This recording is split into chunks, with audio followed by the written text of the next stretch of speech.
Welcome back to my YouTube channel.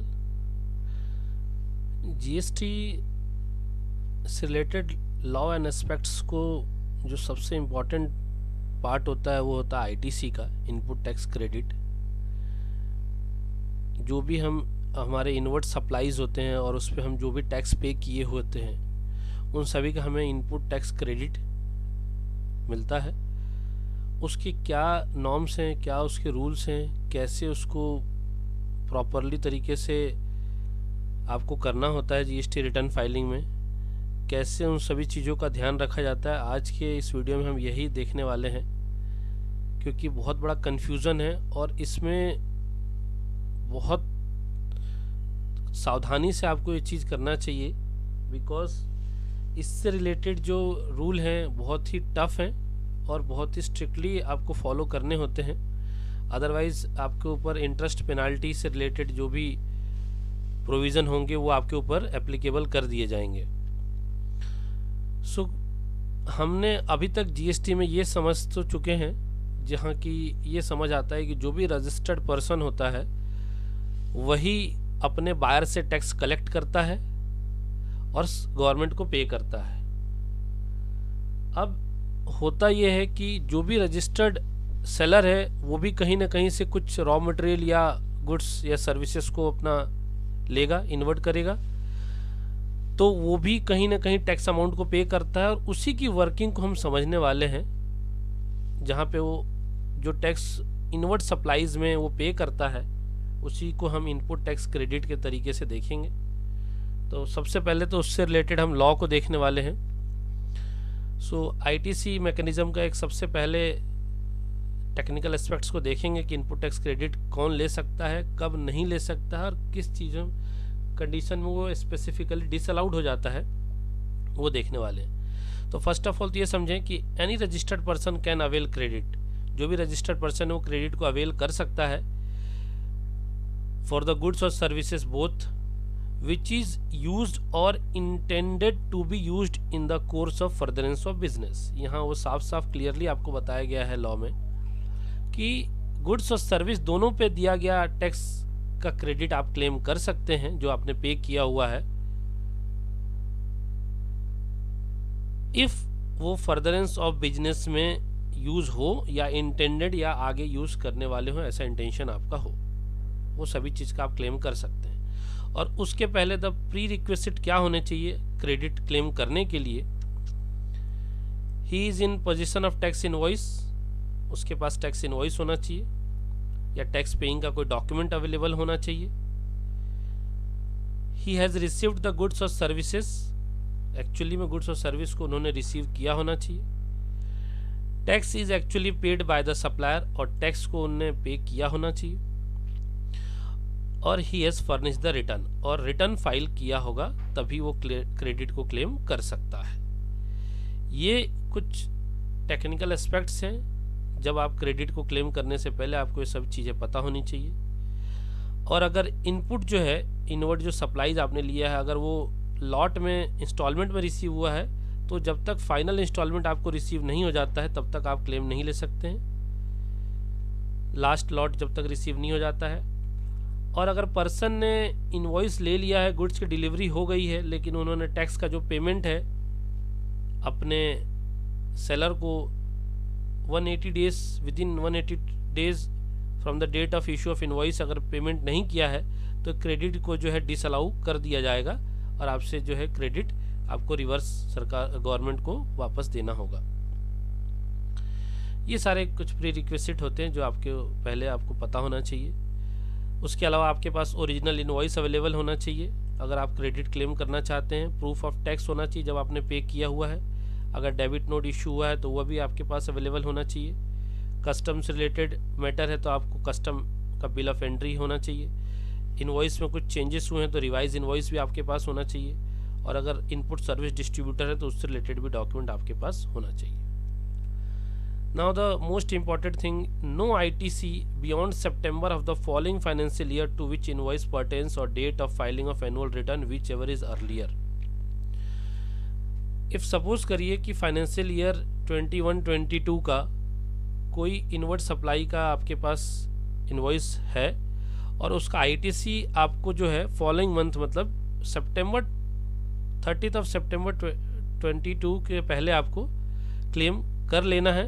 अगर उसके बाद आपको उसको क्लेम करते तो आईटीसी आपको अलाउ नहीं किया जाएगा, या उसके पहले अगर आपने एनुअल रिटर्न भर दिया है 21-22 फाइनेंशियल ईयर का, जिसकी की ड्यू डेट 31 दिसंबर होती है, वो रिटर्न अगर आपने फाइल कर दिया है, बोथ ऑफ दोनों में से जो अर्लियर हो जाएगा उसके अकॉर्डिंगली ही आपको आईटीसी मिलेगा, अदरवाइज आपका आईटीसी लैप्स हो जाएगा और आपको अलाउ नहीं किया जाएगा।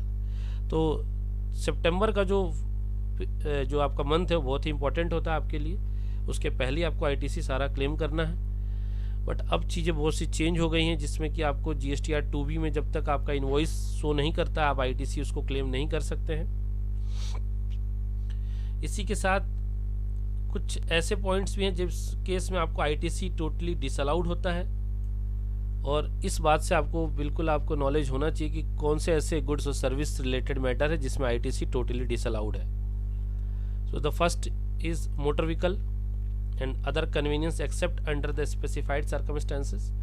कुछ स्पेसिफाइड सर्कमस्टांसेस को छोड़ के मोटर व्हीकल और कन्वीनियंस को आपको बिल्कुल भी क्लेम नहीं करना है आईटीसी। देन गुड्स और services in relation to food and beverages, outdoor catering, beauty treatment, health service, cosmetic, plastic surgery, membership of club, health and fitness centre, rent a cab, travel benefits for the employees, ये सभी totally disallowed होता है। Life insurance, health insurance, इन सभी पे दिया गया tax ITC आपको डिसअलाउ है, आपको बिल्कुल क्लेम नहीं करना है, आप इनएलिजिबल है इनके लिए। और जो भी आप गुड्स और सर्विस अगर आप कंपोजिशन स्कीम में होते हुए टैक्स पे करते वो भी आपको आईटीसी अलाउ नहीं होता है। कोई प्राइवेट और पर्सनल कंजम्पशन के लिए अगर आप यूज़ कर रहे हैं गुड्स या सर्विस तो वो भी आपको डिसअलाउड है to the extent of are so they consume, मतलब जितना भी पार्ट आप उसको ऑफिस में अपने बिजनेस पर्पस से यूज़ कर रहे हो उतने का ही क्लेम ले सकते हैं, या अगर फुल्ली अगर वो प्राइवेट पर्सनल है तो आपको बिल्कुल उसे क्लेम नहीं लेना है। जैसे जो भी पर्सनल आइटम होते हैं, क्लॉथ हो गया, अगर आप उस बिजनेस में ट्रेड नहीं करते हैं, पर्सनल वेयर के आइटम हो गए, ज्वेलरी, ऑर्नामेंट्स वगैरह, ये सब चीज़ों का कोई क्लेम नहीं आपको प्राइवेट पर्सनल कैपेसिटी में अगर आप यूज़ कर रहे हैं तो इसे क्लेम नहीं लेना है। Goods lost, goods stolen, destroyed, return of goods, gifted और फ्री सैंपल गुड्स का कोई आईटीसी आपको नहीं मिलता है। Any tax paid due to the short payment on account of fraud, suppression and misdeclaration, seizure, detention के case में आपको आईटीसी डिसअलाउड कर दिया जाएगा और आपके लिए आईटीसी का यूज़ नहीं करना है, आप उसको क्लेम नहीं कर सकते हैं। ये कुछ फैक्ट्स हैं जो आपको पता होना चाहिए, कैसे आईटीसी का आपको कब किस कंडीशन में लेना है, कब किस कंडीशन में आप उस आईटीसी को क्लेम नहीं कर सकते हैं। इसी के साथ आपको आईटीसी से रिलेटेड जो है आईटीसी क्लेम लेने के बाद कुछ प्रोटोकॉल है जिस सीक्वेंस में आप आईटीसी को यूज़ कर सकते हैं, वो रूल हम देखने वाले हैं। जिसमें कि हम जानते हैं कि इंट्रा स्टेट सप्लाई में हमको सीजीएसटी, एसजीएसटी हमारे को चार्ज होता है और इंटर स्टेट सप्लाई में आईजीएसटी चार्ज होता है, और जिस फॉर्म में आप टैक्स को पे करते हैं इनवर्ड सप्लाई लेते टाइम उसी के अकॉर्डिंगली आपको क्रेडिट भी मिलेगा। अगर आप इंटर स्टेट परचेस इनवर्ड किए हैं तो आईजीएसटी फॉर्म में आपको क्रेडिट है, और अगर आपने लोकल इंट्रा स्टेट में किया हुआ है तो आपको सीजीएसटी, एसजीएसटी फॉर्म में आईटीसी अवेलेबल होता है।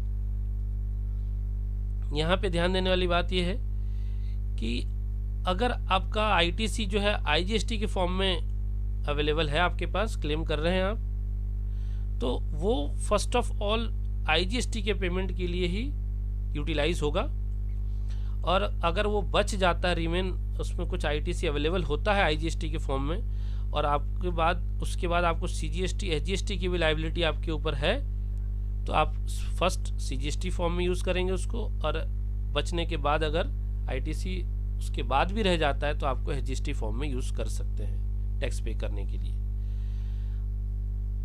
अकॉर्डिंगली सीजीएसटी में अगर आपको आईटीसी अवेलेबल है तो फर्स्ट ऑफ ऑल उसको सीजीएसटी के लिए पेमेंट में यूज़ करना है आपको, टैक्स पेमेंट के लिए, एंड अगर आईजीएसटी का उस समय भी आपको क्रेडिट यूज़ कर सकते हैं आईजीएसटी के टैक्स पेमेंट के लिए भी। सीजीएसटी उसके बाद SGST में अगर आपको ITC अवेलेबल है तो SGST के लिए पहले उससे यूज़ करना है, या UTGST के लिए। और अगर IGST में उस समय भी आपकी टैक्स लायबिलिटी होती है SGST के पेमेंट के बाद, तो आप IGST के लिए भी आप इस अपने SGST की ITC को सेट ऑफ के लिए यूज़ कर सकते हैं। सिर्फ यहाँ ध्यान देने वाली बात है कि CGST एंड SGST का जो IT एक दूसरे के लिए सेट ऑफ के लिए यूज़ नहीं किया जाता है। और अगर IGST का क्रेडिट अवेलेबल है तो सबसे पहले IGST की टैक्स लायबिलिटी को सेट ऑफ करेगा, और उसके बाद उसका सीक्वेंस है जिसमें वो CGST एंड SGST की टैक्स लायबिलिटी को पे कर सकते हैं। और इसके लिए आपके पास वर्किंग बनी होनी चाहिए, वर्किंग आपने किए होने चाहिए। एग्जाम्पल के तौर पे अभी हमने एक वर्किंग किए हुए हैं यहाँ पे, उसी पे मैं आपको ये दिखाने वाला हूँ।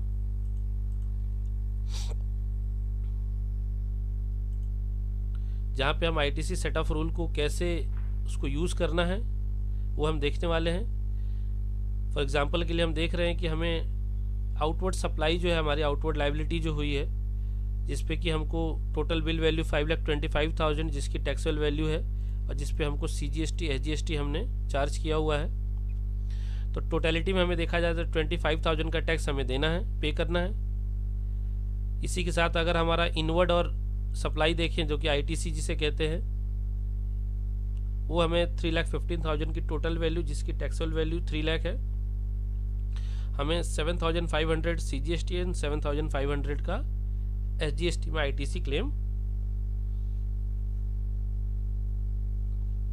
कर रहे हैं। यहाँ ओवरऑल टोटलिटी में देखा जाए तो हमने 15,000 का ITC क्लेम करना है। टोटल फॉर्म में अगर देखिए तो हमको 25,000 का IGST पे करना था ऑन आवर आउटवर्ड सप्लाईज। 15,000 का हमने ITC क्लेम करने के बाद 10,000 का टोटल टैक्स का पेमेंट हमें करना है, जो कि हमें चालान के थ्रू करना होता है। बट 10,000 टोटलिटी में देखने से आपको कॉन्सेप्ट क्लियर नहीं होगा। आपको ये समझना होगा कि SGST और CGST में आपको 5,000 की टोटल लायबिलिटी हो रही है, जिसमें कि आप 12,500 का आउटवर्ड लायबिलिटी, जिसमें कि ITC 7,500 डिडक्ट होने के बाद, ITC क्लेम होने के बाद 5,000 and same for the SGST भी है। अब इफ सपोज करिए कि आपका ITC जो है वो CGST SGST फॉर्म में ना होके अगर ये IGST के फॉर्म में अगर अवेलेबल होता आपके पास, तो आपके लिए क्या रूल होता और आपको कैसे उसको समझना है। सो इसके लिए आपको अपने रूल पे आके समझना होगा हमारा ITC जो है किस फॉर्म में है, IGST के फॉर्म में है। तो क्या हमको IGST का कोई टैक्स लायबिलिटी है? हमारे केस में तो IGST में हमको टैक्स पेमेंट की कोई लायबिलिटी नहीं आ रही, जीरो की लायबिलिटी है। सो ये ITC हमारे पास अवेलेबल है, लेकिन हमको IGST में कोई भी टैक्स का पेमेंट हमें नहीं करना है।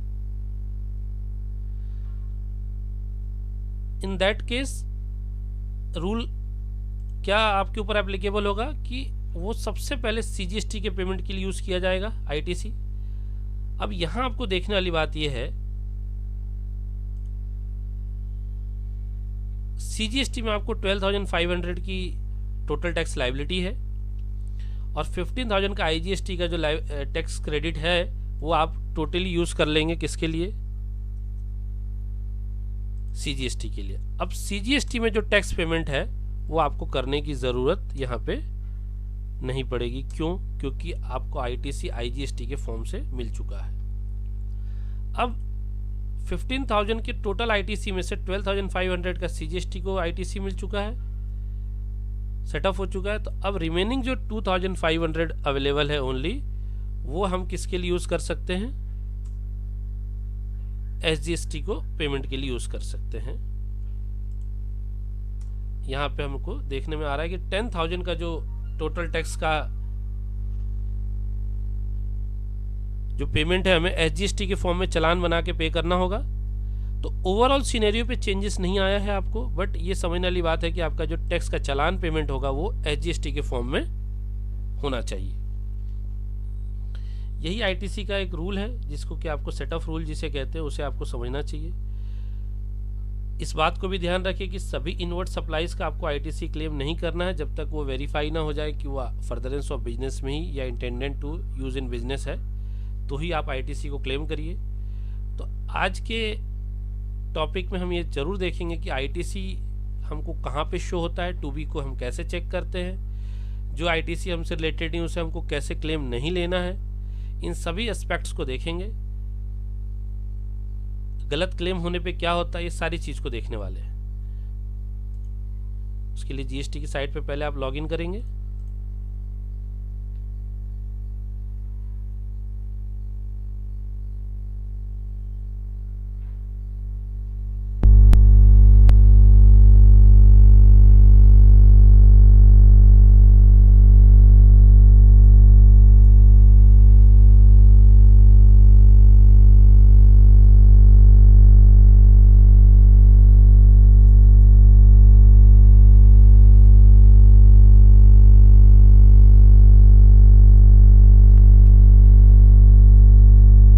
करने के साथ आपको return dashboard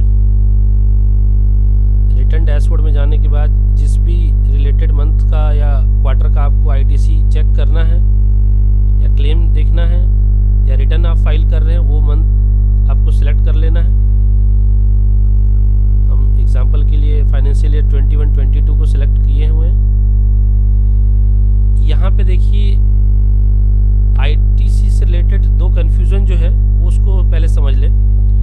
First, that is auto drafted details for view only GSTR 2A, auto drafted ITC statement for the month GSTR 2B। आज के रूल के अकॉर्डिंग, आईटीसी रूल के अकॉर्डिंग, अब 2B में जब तक आपका आईटीसी का रिफ्लेक्शन नहीं आएगा आपको आईटीसी क्लेम नहीं करना है। यहाँ 2B जो है एक मंथ व्यू में भी आपको दिखेगा और एक क्वार्टर व्यू में भी। यहाँ क्वार्टर व्यू में आपको जो भी रिलेटेड आपने क्वार्टर को ओपन किया हुआ है जुलाई टू सितंबर, तो यहाँ पे जुलाई, अगस्त, सितंबर तीनों मंथ का मिला के आपको यहाँ पे आईटीसी शो करेगा। और मंथ व्यू में अगर आप देखना चाह रहे हैं सितंबर की हैं तो आपको सितंबर मंथ ही वहाँ दिखेगा। यहाँ इसको अगस्त कर देंगे आप तो अगस्त मंथ ही आपको शो करेगा, या जुलाई अगर आप कर देंगे तो जुलाई मंथ का ही आईटीसी शो करेगा। ये तो सिर्फ एक तरीका है जिसके थ्रू आप आईटीसी को देख सकते हैं, but difference is 2A and 2B। So the difference को समझने के लिए जरा आप इसको इस भाव में समझिए कि जिस पीरियड से रिलेटेड आपका इनवॉइस है, सप्लायर जब भी उसको अपलोड कर देगा आपका, तो सपोज करिए कि अप्रैल 21 का अगर आपका इनवॉइस है और सप्लायर जो है अप्रैल मंथ का रिटर्न जो कि 11 मई तक रिटर्न फाइल हो जाना चाहिए, फाइल होने के बाद वो आपको 2A में भी रिफ्लेक्ट कर देता है उस बिल को मंथ वाइज, और 2B में भी रिफ्लेक्शन उसका आ जाएगा। बट इफ सपोज करिए कि आपके सप्लायर ने उस रिटर्न को टाइमली फाइल नहीं किया, जो कि यही सबसे बड़ी समस्या आती है, तो इसके डिफरेंस को समझने के लिए 2A और 2B का फॉर्म बनाया है। 2B is static in nature and 2A is flexible in nature. ये चेंज होता रहता है। मीन्स अगर मेरे सप्लायर ने अप्रैल का रिटर्न फाइल नहीं किया जब तक तो ना 2A में रिफ्लेक्ट होगा ना 2B में होगा। समय पे कर दिया तो 2A में भी अप्रैल मंथ में रिफ्लेक्ट हो जाएगा, 2B में भी अप्रैल मंथ में रिफ्लेक्ट हो जाएगा। लेकिन टाइम पे नहीं किया, उसके डिफरेंस समझिए कि 11 मई तक कर देना था अप्रैल का बिल, लेकिन उन्होंने तो मेरे बिल को 17 जुलाई को या 17 सितंबर को उसको फाइल किया है। तो जब वो 17 सितंबर को उस रिटर्न को फाइल कर देंगे तो वो बिल हमें 2A में ही दिखेगा, शो होगा। और that's why flexible in nature है। वो एक महीना पहले हो सकता है बिल नहीं दिख रहा हो और जब वो रिटर्न भर देगा वो बिल दिखने भी लग जाएगा, शो होने लगेगा आपको। बट 2B जो है वो एवरी मंथ आपको 14th को जनरेट होता है न्यू। 14 to 14 का उसका साइकिल है, जिस बीच में जो भी रिटर्न जिस भी मंथ का फाइल होगा वो उसकी अकॉर्डिंगली ही दिखेगा। तो इवन जो 17 सितंबर को भी मेरा रिटर्न फाइल किया है सप्लायर ने, और चूंकि वो रिलेटेड है मेरे अप्रैल मंथ के इनवॉइस से, तो मुझे 2A में अप्रैल में जाके देखना होगा यहाँ पे। और 2B में चूंकि उन्होंने मेरा रिटर्न 17 सितंबर को फाइल किया है, अब नया जो 2B है मेरा 14 अक्टूबर को ही जनरेट होगा, जो कि सितंबर मंथ का ही जनरेट होने वाला है। तो मुझे उसके लिए सितंबर मंथ का ही 2B यहाँ पे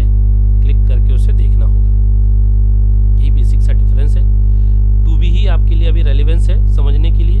यहाँ दो ऑप्शन है आपको देखने के लिए, आप व्यू और डाउनलोड दोनों मोड में देख सकते हैं। डाउनलोड जब आप करते हैं तो यहाँ पे आप उसको एक्सेल फाइल के लिए कमांड दे सकते हैं, जेसन फाइल एक्सेल फाइल के तौर पे आप उसको डाउनलोड कर सकते हैं। अगर आपके बहुत से इन्वॉइसेस हैं तो आपको इस डाउनलोड टैब को ही यूज़ करना चाहिए। यहाँ पे एक्सेल और जेसन दोनों फाइल आपकी जनरेट होने का रिक्वेस्ट ले लिया जाएगा और यहाँ डाउनलोड भी आपको अवेलेबल हो जाता है। यहाँ पे आप चाहें तो एक्सेल फॉर्म में ही आप अपना पूरा का पूरा 2V जो है आप यहाँ देख सकते हैं। यहाँ आने के बाद ITC अवेलेबल में आपको आना होगा और यहाँ पे आपको जो है सभी ITC B2B इनवॉइसेस देखिए आपके कितने अवेलेबल हैं, वो B2B फॉर्म में किस किस GSTN नंबर से आपने इन्वर्ट किया हुआ है, उसके अकॉर्डिंगली ही आपको सारे इनवॉइसेस जो है आपको देखने होते हैं और अपने बुक्स ऑफ अकाउंट से जो है इसको मैच कराना होता है। बुक्स ऑफ अकाउंट मीन्स जो भी आपके पास इन्वर्ट के इनवॉइस अवेलेबल हैं, आपको उसी अकॉर्डिंग आपके वर्किंग के अकॉर्डिंग आपको इस GSTR2B से उसको मैच कराना है। That is called GSTR2 reconciliation, जिसमें आप अपने बुक्स ऑफ अकाउंट में जो परचेस की डिटेल्स अवेलेबल है और जो भी सप्लायर ने रिकॉर्ड अपलोड किया है उसके पूरा मैचिंग आप करेंगे।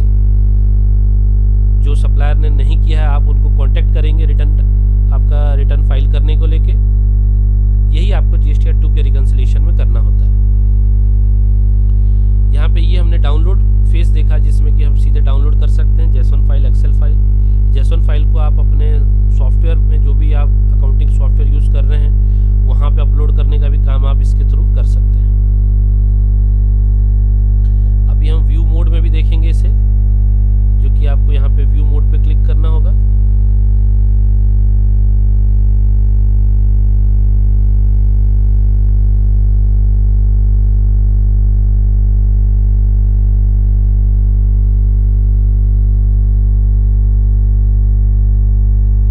क्लिक करने के साथ ही ITC available, ITC not available दो टैब आपको दिखेंगे। इसको ITC अवेलेबल को दो पार्ट में हम देखने वाले, part A and part B। Part A is that is ITC available credit में भी claimed in relevant heading in GSTR3B में हम उसको क्लेम कर सकते हैं। And part B that is ITC reversal. Reversal का पार्ट का मतलब हो गया आपके क्रेडिट नोट आपको इशू हुआ हो आपके B2B सप्लायर से या रिवर्स चार्ज की कंडीशन में या ISD की कंडीशन में। तो हमारा जो केस है उसमें कोई भी रिवर्सल नहीं हुआ है तो हम नहीं देखने वाले हैं उससे रिलेटेड। यहाँ पे आपको all other ITC supplies from registered person जो कि आपको इतने अमाउंट का अवेलेबल है 1,02,000। कुछ इनवॉइस में अमेंडमेंट होने के कारण, आपके सप्लायर के अमेंडमेंट होने के कारण भी आपको ITC अवेलेबल हो रहा है। यहाँ पे उसको क्लिक करने के बाद B2B इनवॉइसेस पे क्लिक करना है आपको। तो इस HTML फॉर्म में भी आपको ऐसे एक एक इनवॉइसेस आपको यहाँ पे शो हो जाएंगे, जो कि हमने इसको एक्सेल फाइल में भी अभी देखा हुआ था। तो यहाँ HTML फॉर्म में अगर आपके इनवॉइसेस रिकॉर्ड्स कम हो तो आप इसको ऐसे भी देख सकते हैं और ऐसे पेजेस आपके जितने भी अवेलेबल होंगे उस ITC को आपको देखना होता है, चेक करना होता है कि ITC आपसे रिलेटेड है या नहीं है। जो आपसे रिलेटेड नहीं है उसको ITC क्लेम। आप यहाँ ITC जो आपसे रिलेटेड नहीं है यहाँ उसको आप डिलीट नहीं कर सकते, उसका हम सारा वर्किंग जो है 3B में चेक करेंगे कैसे उसको सही करना होता है। सपोज करिए 182 में से आपको ये ITC जो आपसे रिलेटेड है वो मात्र 1,10,000 के आसपास ही है, तो वहाँ आपको उतना ही क्लेम लेना होगा 3B में। यहाँ डिलीट कर देने से ITC डिलीट नहीं हो जाता है। यहाँ तो आपके जो भी सप्लाईज हैं आपके सप्लायर द्वारा जो चढ़ाए गए हैं पोर्टल पे अपलोड किए गए उसके अकॉर्डिंगली ही यहाँ शो कर रहा है। यहाँ पे एक देखने वाली बात है ITC नॉट अवेलेबल का जो टैब है, इस बात को ध्यान दीजिए कि बहुत से लोगों से ये गलतियां हो रही है।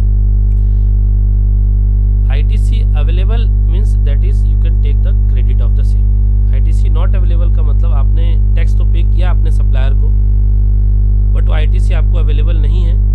रीज़न भी आपको यहाँ पे डिक्लेयर होगा कि क्या रीज़न है, क्योंकि ये इनवॉइस जो है आपका पर्सन रजिस्टर्ड है, जो इन्वर्ट सप्लायर है वो मध्य प्रदेश स्टेट में और उसकी जो सप्लाई उसने लिया हुआ है वो छत्तीसगढ़ स्टेट से है। तो इस ट्रांजैक्शन में आपके बिल पे आईजीएसटी चार्ज होना था, बट प्लेस ऑफ सप्लाई जो है छत्तीसगढ़ आ रहा है, एंड इन दैट केस जो सेलर है उसने बायर से जो है सीजीएसटी एचजीएसटी के फॉर्म में टैक्स कलेक्ट किया है, एंड उसके बिहाइंड जो रीज़न है उसका the place of supply and the supplier state, means Chhattisgarh का सप्लायर है जिससे सप्लाई लिया गया है, और प्लेस ऑफ सप्लाई छत्तीसगढ़ जो कि सेम है, and the recipient the buyer state is different, and in that case आपको आईटीसी अलाउ नहीं हुआ है, इसीलिए ITC this much of amount का आपको अवेलेबल नहीं होगा, even you have paid the tax to the government. So इसी से रिलेटेड जो आपको आईटीसी अवेलेबल होता है वही आप क्लेम ले सकते हैं, और वही आपको जो है रिफ्लेक्शन जो है आपको 3B में यहाँ शो होता है, और वही आईटीसी आपको क्लेम करना होता है।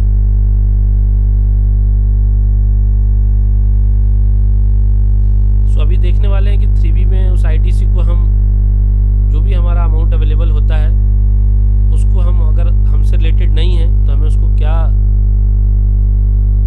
उसका हमको प्रोसीजर अपनाना चाहिए जिसके थ्रू हम आईटीसी कोई गलत क्लेम ना ले लें। उसके लिए आपको 3B में जाना होगा। 3B में जाने के साथ ही आपको GSTR 1 से रिलेटेड जो है 3.1 का जो टैब है, इसमें कि आपको GSTR 1 रिटर्न फाइल होने के साथ ही जो भी टैक्स की लायबिलिटी है वो आपको रिफ्लेक्ट होता है। ये सभी GSTR 1 से रिलेटेड है आपको।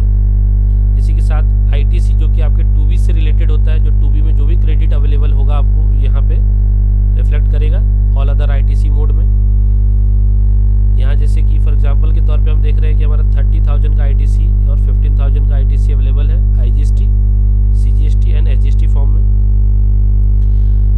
सो सपोज करिए कि 15,000 में से आपसे रिलेटेड आईटीसी जो है ओनली 2,000 है तो आपको उतना ही क्लेम करना है।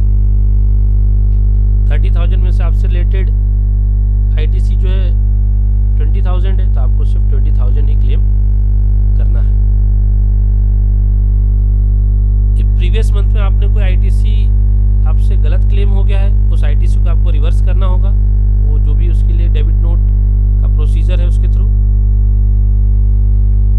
तो आप उसको आईटीसी रिवर्स भी कर सकते हैं यहाँ पे अगर आपसे रिलेटेड रहा और आपने गलत क्लेम कर लिया है तो। जो भी आईटीसी अवेलेबल होता है उसी में से रिवर्स आपका माइनस होने के बाद आपको नेट आईटीसी शो करेगा। इस बात को ध्यान रखिए कि आईटीसी क्लेम कैसे लेना है। इंपोर्ट ऑफ गुड्स का कंडीशन है तो आईटीसी यहाँ पे आईजीएसटी फॉर्म में आएगा। इंपोर्ट ऑफ सर्विस का कंडीशन है तो आईजीएसटी फॉर्म में ही आईटीसी आएगा। इनवर्ड सप्लाईज रिवर्स चार्ज से रिलेटेड है तो सीजीएसटी एचजीएसटी जिसमें भी रिलेटेड आपको क्लेम करना है। Inward supplies ISD input service distributor से रिलेटेड है तो उसके अकॉर्डिंगली क्लेम होगा। और नॉर्मल जो भी आईटीसी होता है जो हम B2B नॉर्मल सप्लाईज से अगर क्लेम करते हैं that is all other ITC में हमको यहाँ पे क्लेम करना होता है। कैंसल और कंफर्म उसके अकॉर्डिंगली आपको आगे बढ़ना होगा।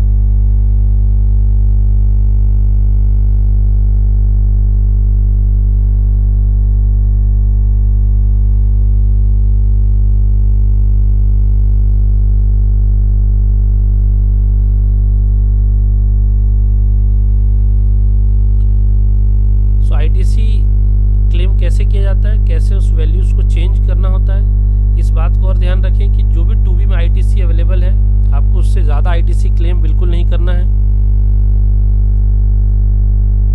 एज पर रूल आपको वो आईटीसी जितना 2B में रिफ्लेक्ट हो रहा है वही आपको क्लेम में करना है, इस बात का ध्यान रखें।